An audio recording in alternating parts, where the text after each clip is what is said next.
Miss Jerry, what is love? My husband and I used to say, love is an itch around the heart that you can't scratch.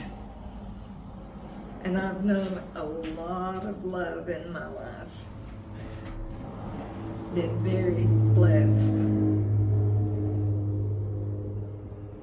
Awesome. What are some ways you've known love in your life? You can love by caring, being kind, forgiving any words that might hurt you, being able to forgive and just be kind to people, to your family. We've known a lot of love, and we don't take anything that we say to each other seriously, like, oh, look at you, or, we just laugh and go on. So, what is the secret to longevity and good health? You've been here 96 years. I sometimes wonder why I'm still hanging around, but I've had a great life. Started out, all of my life, I was happy growing up. My parents, my family, I had 4 brothers and a sister, and we were happy. I graduated and went to business college, graduated there, and I married this man that I had dated for 2 years, and we were very happy.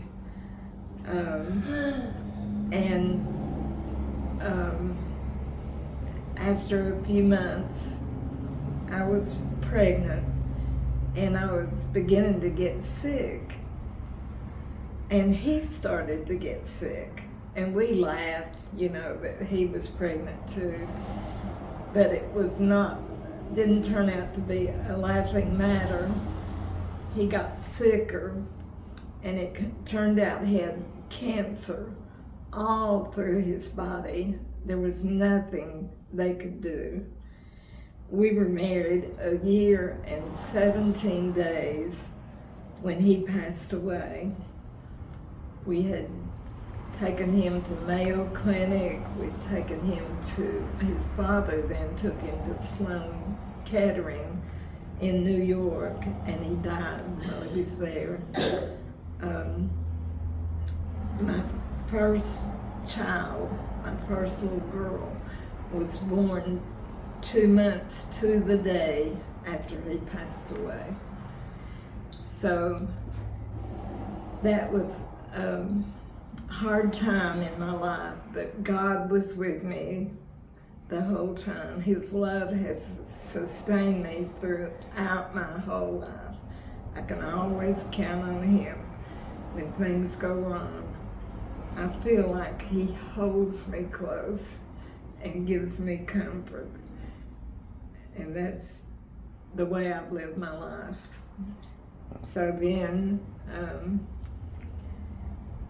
about 3 years later, my older sister would come in and she'd say, come and listen to this man on the radio. He is the sweetest old man. And so I'd say, yeah. I would go on. And so one day we were in town. She said, let's go to the radio station and meet this old man. So reluctantly, I went with her, and we walked in and went all the way back to the control room. And this handsome young man was on the air. And when he finished, he came out to meet us. And when he spoke, my sister nearly fainted because she thought he was an old man. And he was this good-looking young man. And so anyway, we talked to him, and the next, we left, and I said, well, he didn't ask for my phone number or anything. So the next morning, my mother woke me up. I was still asleep, and she said, there's a guy out here to see you. And I said, who is it? And she said, I've never seen him before.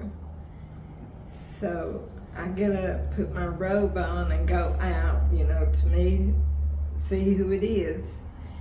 And it's this radio announcer, And so anyway, he met my mother, and he asked me to go out that night.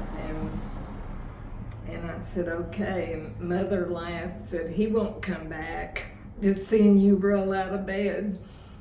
But he did. He came back. And we dated every night for 3 months. And he insisted on getting married. So that's how God's timing was.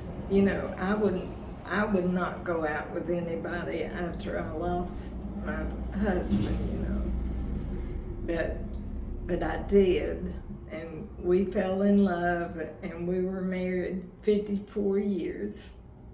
So, had a great life together, had 4 more daughters, and it was a great life. Tell us, what is the key? Tell us, what is the key to experiencing 54 years of marriage? How does a marriage last that long? I mean, with us, we were just made for each other. His career was in radio, and so then, after a time, we built our own station. And I worked with him all of those years, and we had the best time, And he would come in my office 10 times a day, and he would say to me, whose girl are you? And I'd say, yours. And it was just what he would do. And my friends would laugh. They said, when we are with Harry, all he wants to talk about is you, I said, oh my goodness. But he really loved me beyond words, and I did to him. Of course, we get aggravated at each other sometimes, but and it was later on when the grandchildren came, I would let him get by with a lot of stuff, but he was a disciplinarian, and maybe I'd get mad at him for what he did for one of the grandchildren, but he wouldn't let me stay mad. Oh, he would not. He would just be all over me to love him, and people were just amazed at what a great life we had. But God picked me out a good one when he got him, so it was a great life. What would you tell wives about how to be most successful in marriage? I would say to love from the heart and let things go. Men don't always see things like we do. They don't see things like we do either. So you have to compromise. And when they make a remark, don't take it as something they're saying wrong or bad. just laugh at it, you know, and go on. And that's how we did it. It was just great. What are your words to husbands about how to be successful in marriage? For husbands to be successful in marriage, pay attention. When you are around your wife, don't stay on the cell phone. And the wives, don't you stay on the cell phone. Talk to your husband. That's what you do. You talk to each other. And husbands can say sweet things to their wife. You don't have to talk about their beauty as much. I remember one time I was cooking dinner. It was in the summertime, and I had my flip-flops on, and my husband was just sitting there watching me, and he said, you know, I was just looking at your feet. I said, my feet? And he said, yeah. He said, your heels are so smooth and everything. I see a lot of girls in flip-flops and their heels are rough and everything, but yours are so smooth. Well, you know, after that, I made sure I put lotion on my heels. I kept those heels that way. I had never thought about that, but he noticed, and it's just the simple things that you notice, and your wife will never forget it. Beautiful. What are your words to children on how they can be the best children they can be? Well, I think very early, they know, you teach them what is right and wrong. Take them to church, get them involved in things, and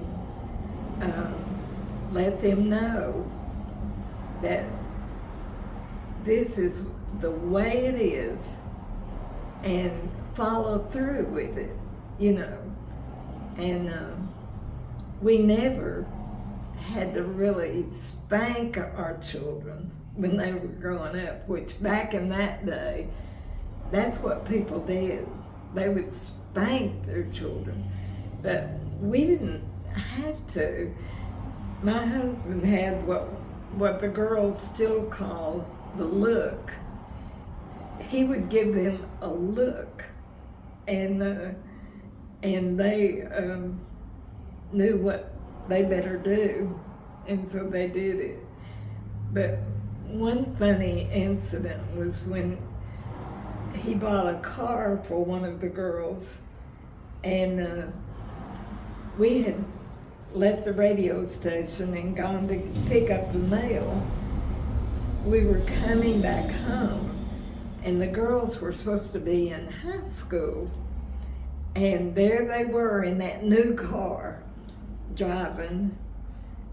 He looks over and sees them, and they are scared to death. They know that they're supposed to be in school. He rolls the window down and said, hey, have you two had lunch yet? And they said, no.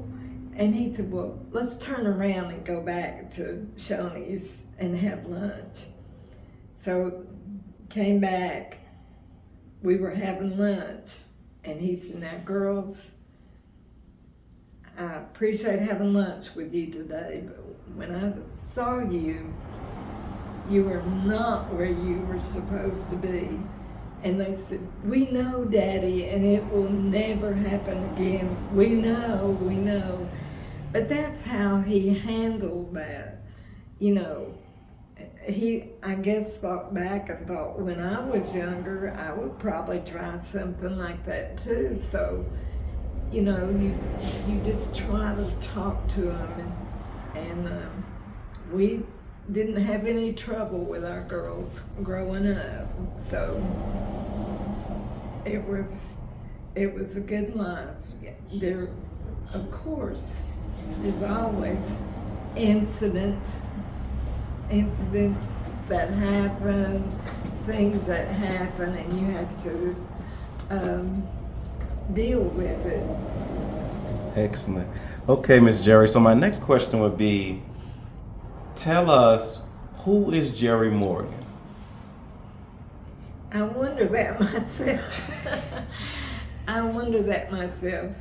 As I've already told you, I had a good life growing up. I was raised in the Methodist church, and I remember I taught when I was about 13. I would have the card group of little ones, and I'd have a little table, and they'd be there, and I'd have to read the cards to them and give them their cards. But then when I turned 16, I went to, my brother and sister picked me up and wanted me to go with them to hear this preacher. He was in a storefront across from Riga's restaurant, and I went in there, and the girls trio sang this song, "Judgment is Surely Coming," and the song impressed me so much. I got under conviction so much with that song. I could not wait for the sermon to end so I could accept Jesus as my Savior. And so I did when I was 16 years old. So you've been walking with Jesus now over 75 years. Yeah. It's been a great walk. Glory to There's God. a lot of bumps in this road of life, Wow. but you always know who to go to, who to look to, and God is always there. Yeah. Now, He doesn't always answer yes or no right when you ask. You might have to wait a while, be patient, but whatever you ask, He has a plan. Just like He had a plan for me after my first husband passed away. I thought, no, I will never marry again. But God had a plan. He had a plan to bring me someone who I could have 54 years with. That was just a great life. Wow. And Miss Jerry, most people retire at 60, 65, some even younger. But at 96 years old, you have now chose to publish your first book Right. with a 6-year-old of devotions and poems, and a lot of your poems are so inspiring and so amazing. Why at 96 years old are you now saying, this is the time I want to share with the world my writing? Well, I've been kind of busy for 96 years, so now I've got a little time. I think I can do this now. Wow. Every week I have book club, I have Bible study. In my Sunday school class, we have girls' night out once a month. And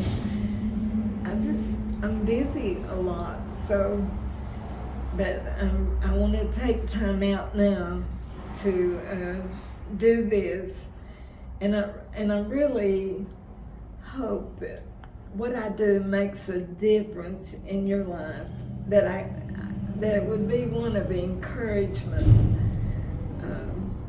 I think that's, if anything, what my ministry would be, to encourage people, maybe with a hug or a laugh. I remember when I married my husband, I said, Now, if you can't take me hugging everybody, we won't do this.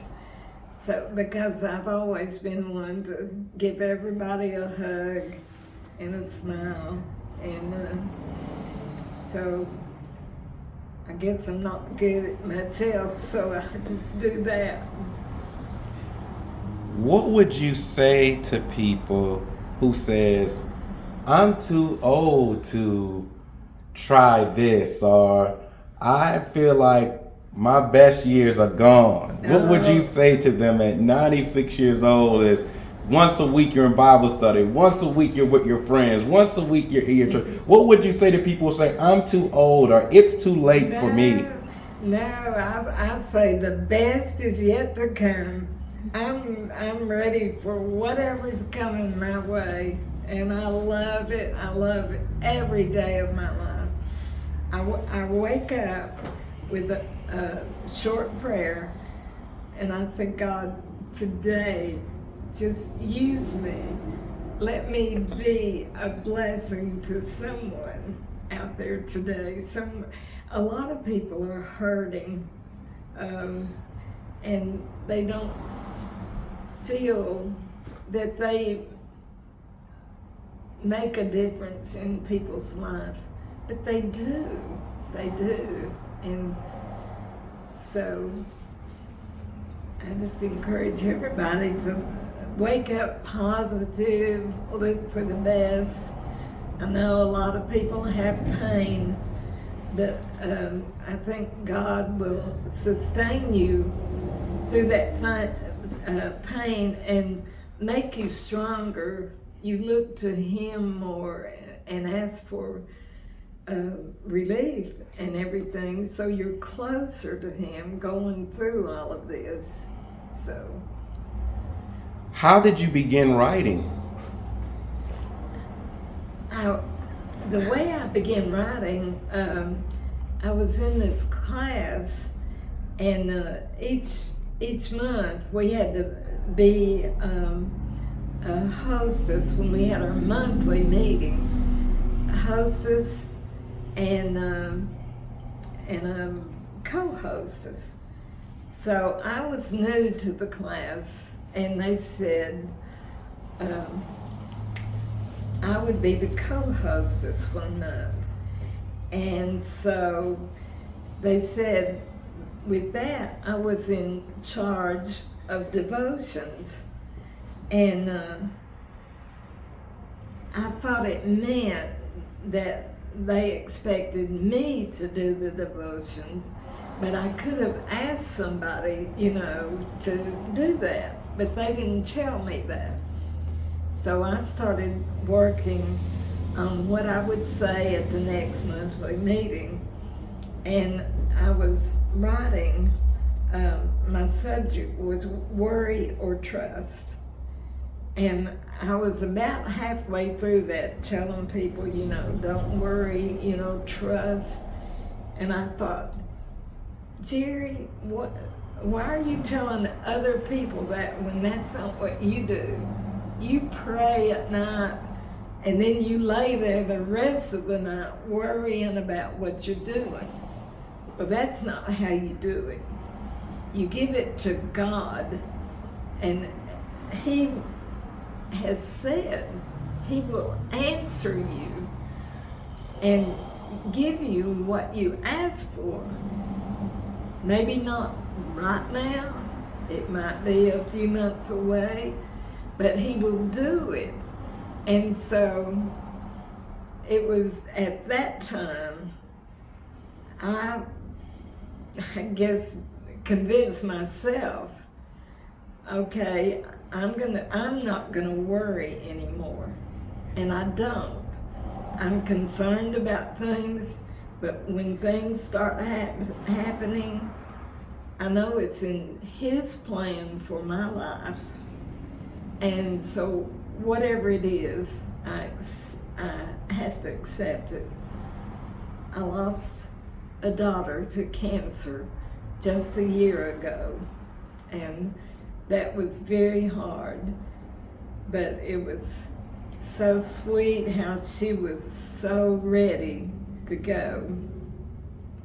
And so he just shows you ways to get through things that happen in life. And so he's a great God. You can trust him. You don't have to worry. You trust him. You know, sometimes I start to say, just, you know, show me what I can do in this situation. And it's almost like he says, I've got it. You go on, I've got it. I don't need your help in doing whatever it is. So I really, really trust him. So, worry or trust, how old were you when you wrote that poem? I was, oh my goodness. I would, Were you in high school or college? no, I was married. I was writing it on our dining room table. Wow. So how many years of poems are going to be in the book? Like, the 30 years worth, 40? How many years worth of poems are in the book?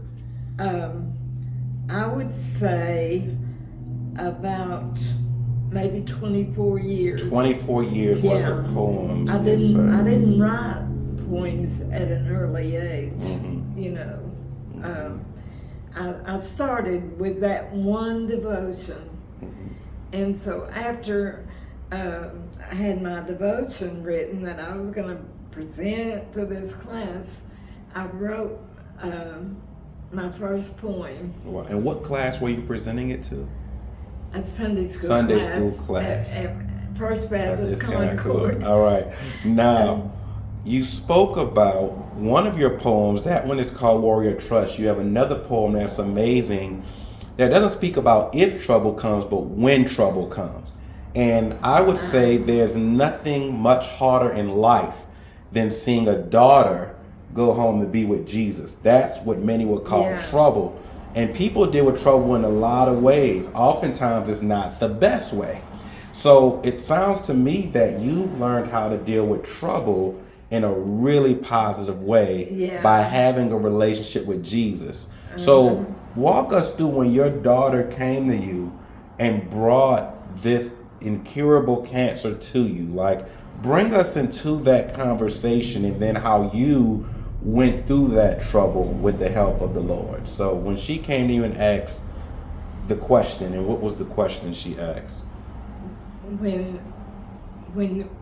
she found out her cancer was the incurable kind, they told her, we can treat it, but we can't cure it. So when they found that out, her husband called us all together to tell us about it. You know, of course, we were all in shock and everything, but we prayed, and so then we all went home. They were at my house, and they all went home. And later, Kim, my daughter that passed away, called me and she said, Moo, they call me Moo, said, Moo, why did God have me get cancer? And I thought about it a while, and I said, Kim, because he's not through with you yet. I said, you have a mission to do. I said, you have to go take chemo and radiation. You're going to be at the hospital with a lot of other people that are having the same thing, but they don't have anybody to be with them. So you're going to be there to talk with them and help them through all of this. And that's what she made it her mission to do. She ordered these necklaces that said hero, and they were like ribbon necklaces, and she would give them to people that she talked to and encourage them and everything. she ended up giving 100 away and had to order 100 more. So that was what she was doing in her last bit of time here on earth. And then I told her, I said, Kim, you remember growing up how we would sing, "This little light of mine, I'm gonna let it shine." I said, so it's time. Things are gonna be hard for you, but it's time for you to let your light shine. So every time we would talk, she would mention that. So the week before she passed away, I walked into her room at the hospital, and she took my hand and she started singing, "This little light of mine, I'm gonna let it shine." And I started singing with her. And that's a good memory I have, that we sang that like she was a little girl growing up. She was 66. And, but anyway, we sang, "This little light of mine, I'm gonna let it shine." So God used her up till the time she passed away. And then I learned that she had given her body to science. So she said if it would help anybody or help the doctors to learn how to treat this incurable cancer, it would be worth it. So that was the last thing she did here on this earth. Wow. That is absolutely amazing. We're going to let you take a break. You have done a wonderful job of 30 minutes of sharing with us your heart. We're going to let you switch with Miss Autumn. Is there anything you'd like to add that's fresh on your mind before we take a break and get ready to have some lunch? Did you want to say anything at all? The thing I say is just trust Jesus and always be willing to obey. We're going to make a lot of mistakes in life. Got a lot of mistakes, but He's going to forgive those mistakes if you ask. And He doesn't remember them anymore. We probably keep thinking about, oh, what we did, that was so awful. But He doesn't remember it anymore. But we do. But He forgives and forgets. Amen. All right, Miss Jerry. All right, hang on, Autumn. Hang on, wait 1 second, baby girl. In the book, I want to get this thing back. All right, here we go. Baby still coming up. All right, Miss Jerry, just keep looking at this camera. In the book, you speak a lot about forgiveness. So in different poems, the word forgiveness continues to surface, and you don't just ask for forgiveness to help you forgive others, but you also ask for forgiveness for the people you may have hurt. How did forgiveness become such a big part and theme? And they might not ask you to forgive them, but if somebody has hurt you, you forgive them. Whether they ask you or whether they ever apologize or anything, it's what we do. We forgive them and continue to pray for them and love them from a distance if you have to. But forgiveness heals. It heals your heart. Because you can get angry and be mad about what somebody said or done. But once you forgive them, then your heart's okay again. What is a good friend? A good friend is one that is there for you no matter what. And a good friend will tell you if they think what you're doing is wrong, and they might point out certain things, and then you think, oh yeah, I didn't realize I was acting like that or doing that. But a good friend is there to be perfectly honest with you about everything.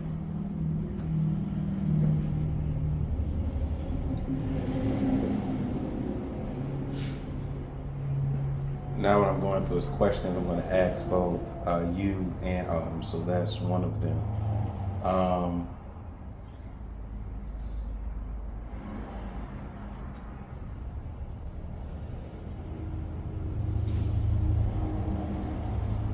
Why is listening important? You can learn a lot if you listen. Too often we go, out with something before we listen to the other person to really understand how they feel about things. You don't always agree with what they say, but we have a right to our opinion. But I think listening is so important. You learn a lot when you listen. That's wonderful. What is something you've had to overcome in your life?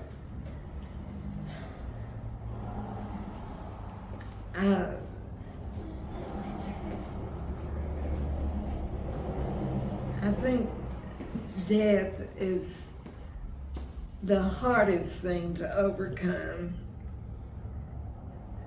but I'm grateful in every situation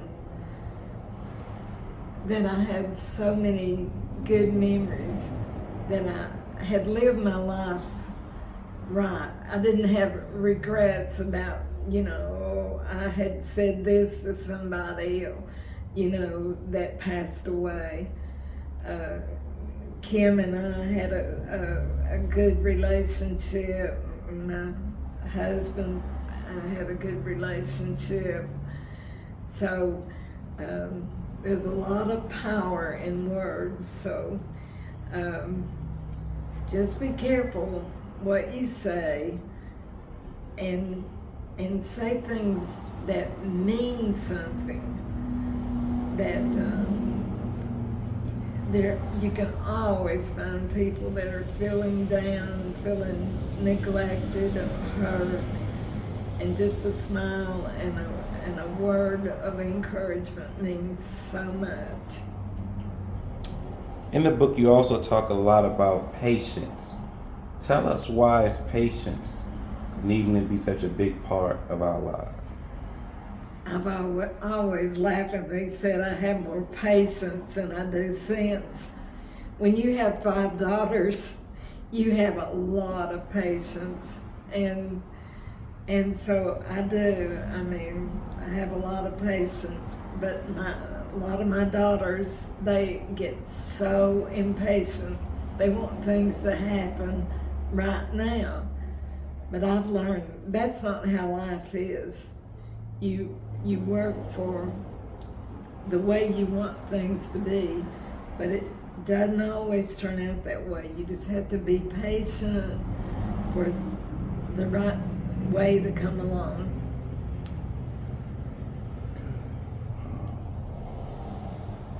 You also talk a lot about prayer inside of your book. Why is prayer such a big part of this book? And what is it that you would like all of us to know about the importance of prayer? Prayer is so important, because when you pray, you go to Jesus. I feel that he's there. I picture him being there to tell me things are going to be okay. I'm going to take care of it. And I just pray that I can be what He wants me to be every day. Do I always do what I'm supposed to do? No. But I try my best to pray and be obedient. And I pray for His guidance every day to take me in the right way so that I don't stumble and take a wrong path. But I want to be in the path that He wants me to go. So there's a lot of healing in prayer and knowing that God is always there to hear you, to listen. He listens to us all the time. And so that's how you do it, through prayer. Just tell Him, just talk to Him like you talk to anybody else. He knows what you're saying. He knows what to do. And the power of prayer is where it's at. Fantastic. Final question for now. We would love to hear you just say the word. What are some verses that you have hidden in your heart that you would like to share with us before this section? Okay. Tell us some verses you have hidden in your heart. My favorite is Proverbs 3, 5, and 6. Trust in the Lord with all your heart and lean not to your own understanding. In all your ways, acknowledge Him, and He will direct your paths. And that is so true. That is so true. I tell that to my girls and my grandchildren and all. If you will just follow what those two verses say, He will take care of it. Give it to Him. I think, oh, you want to come say that one with Miss Jerry before she gets up? Come on. I actually know that. Well, you got to come back. Come around. Come sit over here. Oh, come on. I actually know that verse. Just sit here and say it with Miss Jerry. Y'all can say it together. Ready, and let's hear it. Look right there. Let's hear it, y'all. Okay. Let's hear it, Autumn. Ready, and Proverbs. Let's hear it. Proverbs chapter 3, Verses 5 and 6. Verses 5 and 6. Trust in the Lord with all your heart. Lean not on your own understanding. In all your ways acknowledge Him, and He will make your path straight. Yay! Yes. All right. Is that your favorite too? Oh, you got more favorites? Is my favorite. I love that. Colossians 1:16. You're going to say it for Miss Jerry? And you can have that today, baby. So when you're in the video, we don't have that. All right, go ahead and say your verse, Autumn. Let's hear it. Colossians 1:16. Everything has been created by Him and for Him. Everything has been created by Him and for Him. Everything has been created by Him and for Him. Colossians 1:16. Yay! All right, Miss Jerry, I'm going to slide you to this sofa for just a minute. Okay. And we'll be ready to go have some good lunch I together. wish I could still sing. I'd sing this song. He's still working on me to make me what I ought to be. Took him just a week to make the moon and stars, sun and the earth and Jupiter and Mars. How loving and precious He must be. He's still working on me. There really ought to be a sign upon my heart. Don't judge me yet, there's an unfinished part. But I'll be perfect just according to His plan, fashioned by the Master's loving hand. Yay! Give Miss Jerry a big hug. Autumn, give her a big hug. At 96, 96 he's years still old. working on me. Autumn, focus. Now look, Yeah. Autumn. Now hold on, wait, Miss Jerry. Miss Jerry, hold on. Okay, I'm good. I was gonna let you let Autumn sing one to you. I was gonna let her sing you a song. Okay. You wanna sing one, Autumn? You gonna sing me a song now? Let's hear it. The only one I could think of is much when we used when we were talking. Alright, let's hear you sing it, Autumn. Come this way a little. You want me to Oh, I just want you.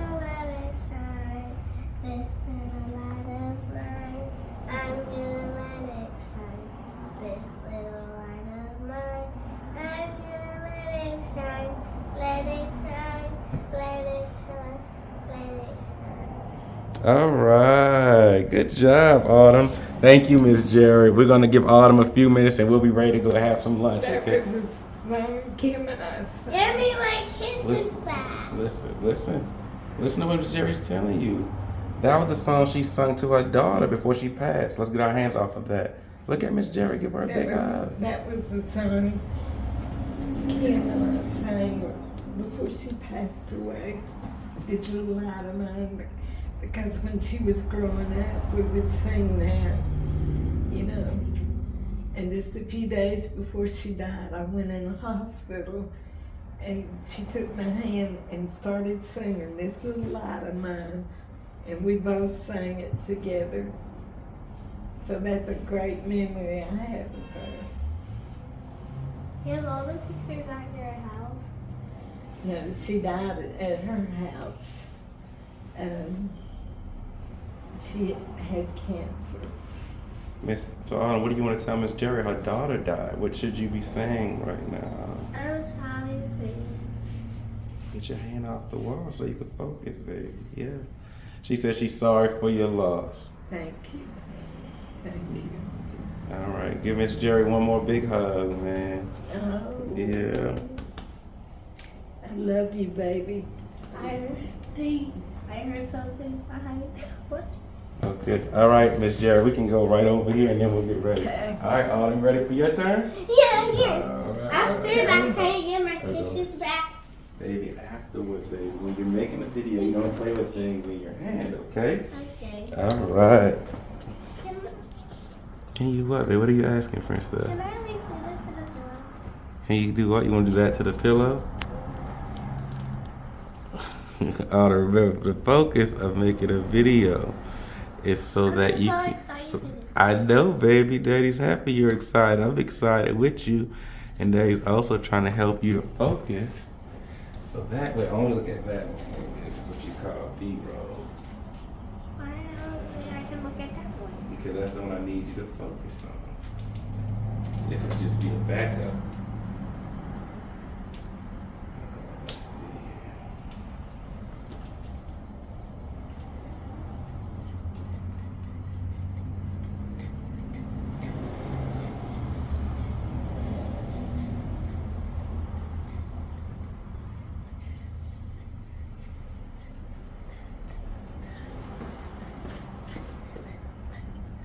Oh man, okay.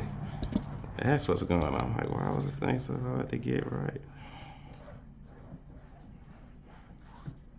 Not sure. All right. Okay, Autumn, are you ready? Yeah. Okay, Autumn, tell Daddy, what is love? Anybody to help other people. All right. And tell Daddy, I need you to stop, because every time you do that, see this, it makes sounds. So that's going to make your video not being able to be, because you can still put your hands in front of you. You can put it on your lap. You put your hands, just be comfortable, baby. All right. Tell Daddy, why is listening important? Because Start by saying listening is important. So why is listening important? Because if you don't listen, then you will fall in hell, and you won't go to the Lord's path, and you won't get great things. Okay. You gotta stop rubbing things. Can you hear it? It's making noise. So I want you to talk more about general listening, like listening to your parents, listening in school. Just what do you learn? Okay, listening is how we learn. All right. Why is listening important? Because you have to listen to your teacher because you don't want to send a letter home that they're not doing great. See, you start mumbling, so it makes it harder to hear. So I know you're little getting over something, so it might be harder. But do you hear how Daddy speaking very clearly, how Yes. each word?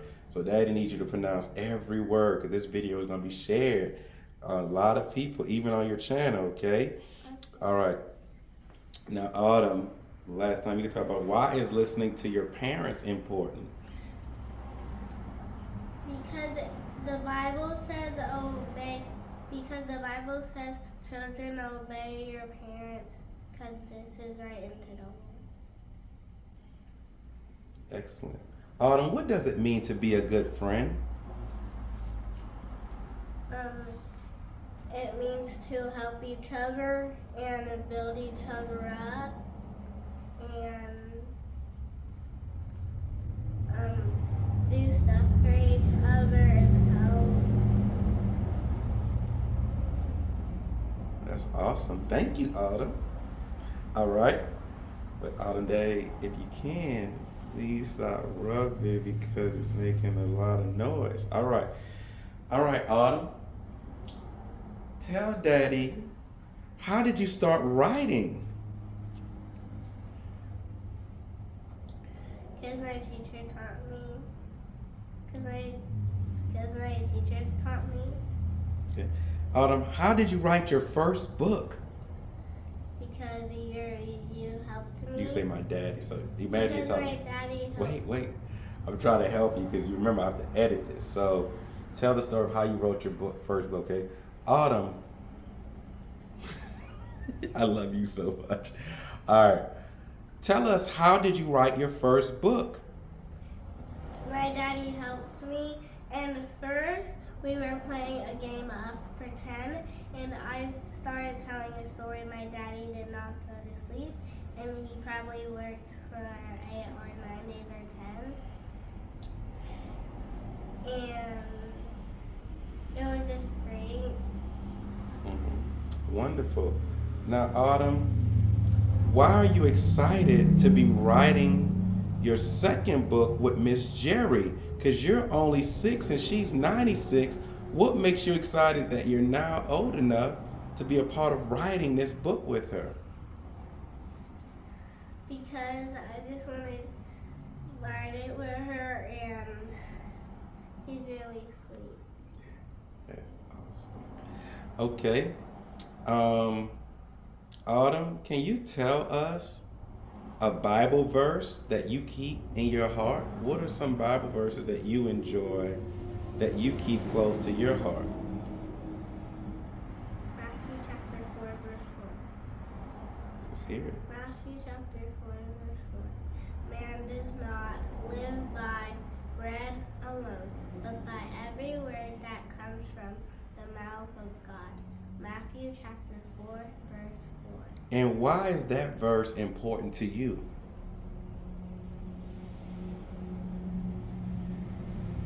Because man should not try to do their own things. Because the verse says man does not live by bread alone. And it's supposed to be, you have to follow God and eat his bread. Wow, that's exceptional, Autumn. Tell us, who is Autumn? I am Autumn. Tell us, who are you? What's some things about Autumn that we don't know? Tell us, who is Autumn? What makes Autumn Autumn? I'm only 6 and I'm doing piano lessons from my home, and I'm already on the white keys. What are some songs you've learned how to play? I'm gonna start from the white keys. There's a C song from my white key. And it's fun playing the keyboard. And here's one from my black keys on McDonald's, and I really like to do that one too. And my favorite restaurant is Hibachi Grill in Austin. Tell us some of the greatest lessons you have learned?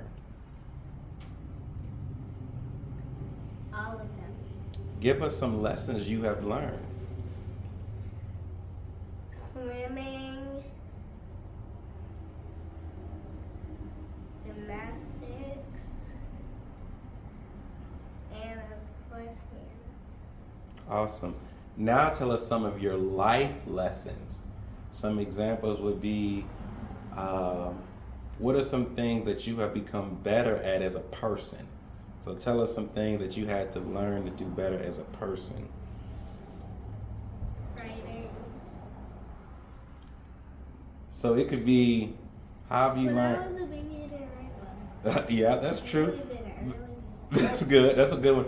But what Daddy's going for is more matters of the heart. You're naming things like swimming and riding. Those are all external things. Like, for example, did you ever learn how to become patient? Did you have to overcome trouble? Has somebody said something to you that wasn't nice and you had to learn how to forgive them? So I would say to you, what are some things you've learned in your heart that you needed help to become better at?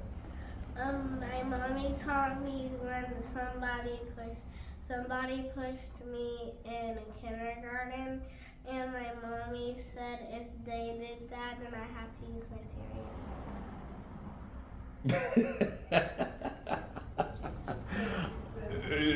I'm gonna tell you. Don't do it. All right. Listen. So, do you remember in pre-K what made Daddy tell you you're beautiful from your head to your toes, and nothing anyone says can ever change that? Do you remember what happened? You don't remember that story at all? You don't remember why Daddy told you that? Okay, that's okay. What would be your advice to children that says, I'm too young to become a writer or a business owner. I'm too young. I'm only 6. I'm only 5. What would you say to them to help them to know that no matter how young you are, you can still do great things? What would you say to a child who says, I'm too young, Autumn. I can't write a book or I can't start a business? What would you say to them? You are perfect in God's image, and no matter what you do, you can do anything. That's pretty awesome. Okay. Tell us about a business that you would like to start someday. Tell us what else you A would like. popsicle business. Oh, tell us about it. I have all the ingredients for popsicles. And I can just do a popsicle business. Mm-hmm. All right. And what do you hope happens with your popsicles? I hope they freeze enough so I can give it to the customers, and I hope I can hire other kids. All right. And what are some final words you would like to say to the people? Bye guys, like and subscribe. All right, thank you. So, and why should they read the book that you and Miss Jerry are writing? What can they expect from it? Because it's helpful to learn God's word. You can say this book will help you learn God's word. This book will help you learn God's word. And also say, no matter And how. it will also help you do teamwork. And that's good. And no matter how old or how young you are, you can still work together. And how old are you? No, listen, no matter, it doesn't matter how old or how young you are, you can still work together. No matter how old or young you are, you can still work together. All right, Autumn, thank you so much. All right, Miss Jerry, Autumn, you come over here, Miss Jerry. All right. All right, let's sit. Let me kiss his back. Hold on, I'm gonna give it to you. All right. Let me kiss All right. his back. All right. Let's end it by saying, we're going to end it, Miss Jerry, by saying encouraging words to each other. Okay. So it can be simply, what are some things you would want to tell Miss Autumn as a younger person? Just encouraging words to her. So look at Miss Jerry in the eyes. She'll give you some encouraging words. Okay. Go right ahead. I just want to tell you that life is great. There's a lot of bumps in the road, but if you trust God and believe in Him, always take your problems to Him. He will take care of you, and you'll have a great life. Just trust God. And Autumn, what are some encouraging words you want to tell Miss Jerry and how you want to thank her for taking time to teach you? So what are some things you want to say to Miss Jerry? Thank you for teaching me, Mrs. Jerry, and I hope you have a nice day. Thank you so much. Thank you. All right. And let's end with so much fun. you saying I love you, Autumn, and then you can end by saying I love you, Miss Jerry, and a big hug after that. I love you, Autumn. I love you, Miss Jerry. All right, let's do it. Is when you get old, no matter if I hit this right here, if I hit that, that would come up like that. Your skin is so thin. I'm a thin skinned. You get purple marks all over. you don't, yeah, wait till you're 96. But anyway, I tell everybody I look like I've been in a fight, but I won. Did you hit something? See, if I'm putting my dishes up and I hit the side of the cabinet, I know I'm going to have a purple mark. So I just have purple hands. Isn't that crazy? Purple hands. My favorite color is purple, red, and pink. Yeah, they used to be white, but now they're purple because I hit them all the time. She said her favorite colors are purple Yeah. and pink, red and pink. Yeah. Purple, red, and pink are my 3 favorite colors. She said those are her 3 favorite colors. My favorite colors, yellow first, then red, and then I guess I had to say black. I like black a lot. Your favorite color is red too. Yeah. Yeah, all right.